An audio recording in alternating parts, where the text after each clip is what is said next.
Bienvenue sur ma chaîne Confessions intimes. Hilarant, imaginez donc un village où les morts se comportent comme des super-héros de l'au-delà.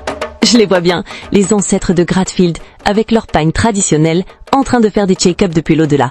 Style, alors ma petite fille, toujours en train d'oublier d'honorer les ancêtres? C'est à mourir de rire.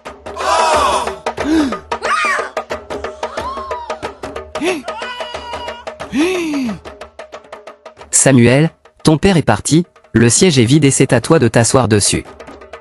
Je ne veux pas de ce siège, Ngwe. Ce n'est pas ma vie.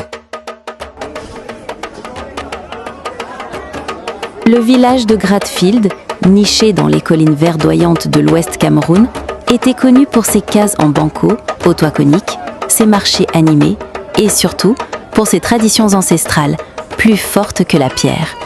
Là-bas, les morts ne s'éteignaient jamais vraiment. Ils veillaient, surveillaient, exigeaient. La vie n'est pas une boutique où l'on choisit. Les traditions choisissent pour toi. Alors je refuse vos traditions.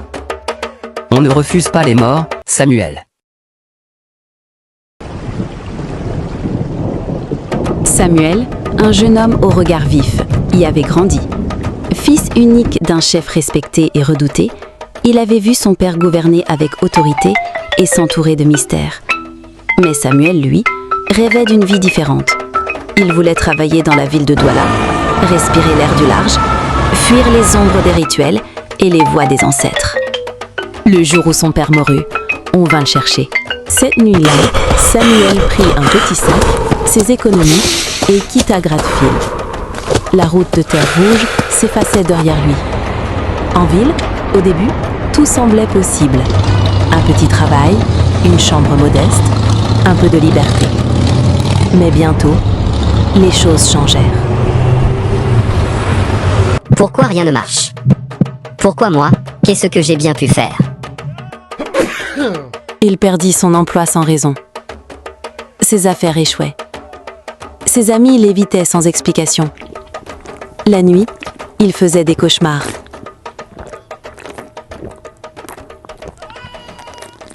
Il voyait son père, assis sur un trône, Samuel, Samuel. l'appelant d'une voix qui n'admettait aucune réponse.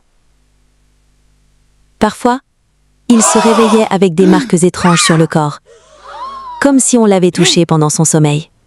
Reviens à la maison, mon fils. Les traditions t'attendent. Suis la voix de ton père. Les anciens de Gradfield, disait-on, savaient user des forces invisibles pour rappeler les fils égarés. Chut.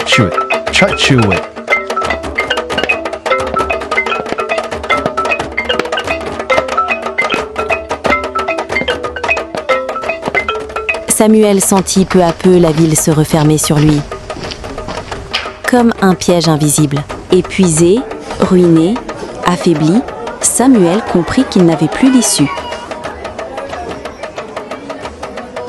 Si je ne retourne pas, je mourrai ici, oublié. Bonjour Père Ngwe.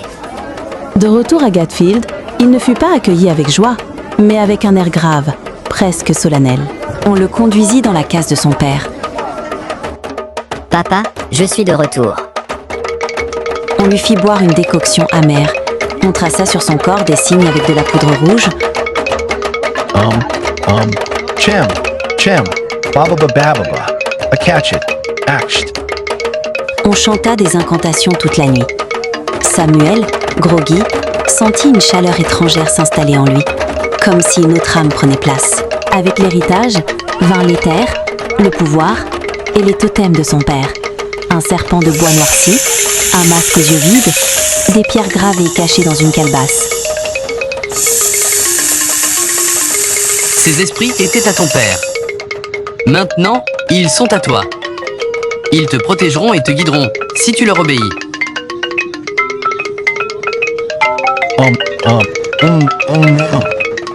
Chut. Mais Samuel n'était plus lui-même. Ses gestes, ses mots, ses choix semblaient dictés par une voix intérieure qu'il ne reconnaissait pas. Parfois, en se regardant dans un miroir, Il avait l'impression de voir le visage de son père superposé au sien. Papa, pourquoi? Qui suis-je maintenant? Les saisons passèrent. Samuel n'était plus l'homme qui rêvait de liberté.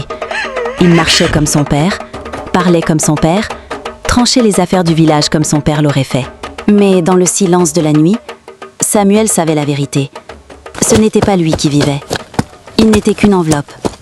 Son père, au-delà de la mort, avait repris sa place à travers lui.